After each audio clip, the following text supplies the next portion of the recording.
Assalamualaikum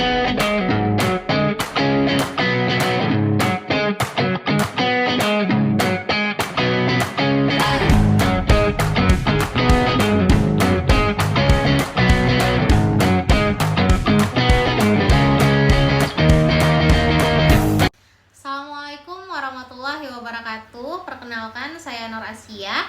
Pada kesempatan kali ini saya akan memaparkan esai saya terkait dengan desain silabus pada mata kuliah desain silabus dan perencanaan pengajaran bahasa dan sastra Indonesia. Baik, pada bagian pertama dari tulisan ini adalah menjelaskan bahwa bahasa Indonesia memiliki peranan yang sangat krusial dalam dunia pendidikan. Nah, tidak hanya sebagai alat komunikasi, tetapi bahasa Indonesia juga menjadi sarana untuk membentuk karakter, identitas nasional, serta kemampuan berpikir peserta didik. Oleh karena itu, dalam pembelajaran bahasa Indonesia, guru tidak hanya cukup dalam mengajarkan tata bahasa, ejaan, tetapi juga harus mengajarkan bagaimana sih peserta didik ini dapat berpikir dengan kritis, berkomunikasi dengan baik, dan memahami nilai-nilai budaya maupun bangsanya sendiri. Jadi untuk mewujudkan hal itu tentu diperlukan silabus yang dirancang secara matang dan terarah, karena silabus ini tentu menjadi pedoman utama dalam merancang kegiatan pembelajaran yang bermakna. Selanjutnya, dalam bagian pembahasan ini saya akan menjelaskan bahwa desain silabus bahasa Indonesia tentu harus disusun berdasarkan kurikulum yang berlaku serta berorientasi pada kebutuhan dan minat dari si peserta didik. Nah, dalam konteks kurikulum merdeka pun, penyusunan silabus ini berfokus pada capaian pembelajaran atau yang sering kita kenal dengan CP, serta 8 dimensi profil lulusan. Nah, artinya pembelajaran bahasa Indonesia tentu ketika dirancang harus sangat dekat dengan kehidupan realitas si peserta didik, dan sebaiknya juga memperhatikan konteks sosial, budaya maupun teknologi. Nah, materi dalam silabus pun hendaknya mencakup berbagai jenis teks seperti narasi, kemudian deskripsi, eksposisi, argumentasi, serta persuasi, supaya peserta didik ini terlatih dalam berbahasa, sekaligus juga dapat memicu pemikiran-pemikiran kritis terhadap fenomena-fenomena yang ada di sekitar mereka.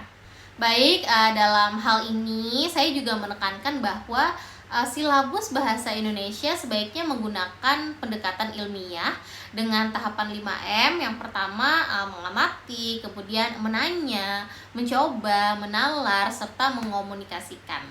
Nah, pendekatan ini diharapkan dapat membuat pembelajaran yang terjadi di dalam kelas itu menjadi lebih aktif, interaktif, dan bermakna bagi guru maupun bagi peserta didik. Misal, ketika kita mempelajari teks eksposisi misalkan, siswa itu tidak hanya terfokus pada bacaan-bacaan teks yang disajikan, tetapi juga bisa dikembangkan, misal seperti meneliti topik-topik aktual, kemudian mengumpulkan data dan menulis teks berdasarkan temuan-temuan mereka, yang mana temuan mereka ini mungkin sumbernya adalah dari hal-hal atau fenomena-fenomena yang ada di sekitar mereka sendiri. Nah, selain itu, konsep constructive engagement ternyata juga penting.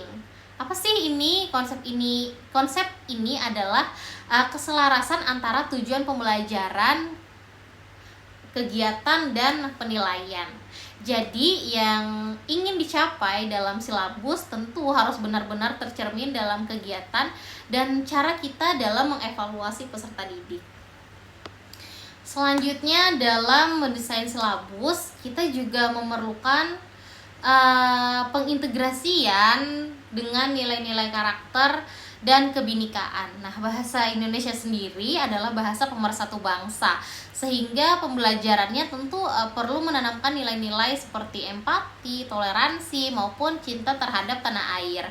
Nah, dalam hal ini guru bisa misal menggunakan karya-karya sastra seperti puisi, cerpen, dan sejenisnya yang bersumber dari daerah itu sendiri. Nah, jadi sebagai bahan ajar yang digunakan, yang mana bahan ajar ini tentu bertujuan untuk menanamkan nilai-nilai seperti tadi, empati, toleransi, maupun cinta terhadap tanah air, terutama cinta terhadap daerah di mana mereka tinggal. Nah, tak kalah penting dari itu, tentu silabus juga harus adaptif terhadap perkembangan teknologi. Di era digital ini, pembelajaran bahasa Indonesia tentu perlu memasukkan unsur-unsur literasi digital seperti menulis di blog atau membuat teks di media sosial dengan bahasa yang etis dan juga santun. Pada bagian akhir, saya ingin menegaskan bahwa guru tentu memiliki peranan penting dalam mengimplementasikan silabus. Sebaik apapun desain silabus, hasilnya tentu bergantung pada kreativitas dan kemampuan guru dalam menghidupkannya di dalam kelas. Guru juga tentu perlu nih memahami karakter dari si peserta didik, memilih strategi yang tepat, dan menciptakan suasana belajar yang aktif, inklusif, dan bermakna. Baik, masuk pada bagian akhir pada pemaparan esai kali ini. Simpulannya adalah desain silabus bahasa Indonesia tentu tidak hanya sekedar menjadi dokumen administratif guru, tetapi juga merupakan wujud dari visi pendidikan untuk mencetak generasi yang cerdas, berkarakter, dan literat. Nah, melalui silabus yang kontekstual, pembelajaran bahasa Indonesia ini tentu diharapkan bisa menjadi sarana untuk menumbuhkan kecintaan terhadap bahasa dan budaya bangsa, serta membekali peserta didik dengan kemampuan berpikir kritis dan berkomunikasi di era global. Baik, sekian pemaparan esai dari saya. Saya akhiri. Wassalamualaikum warahmatullahi wabarakatuh.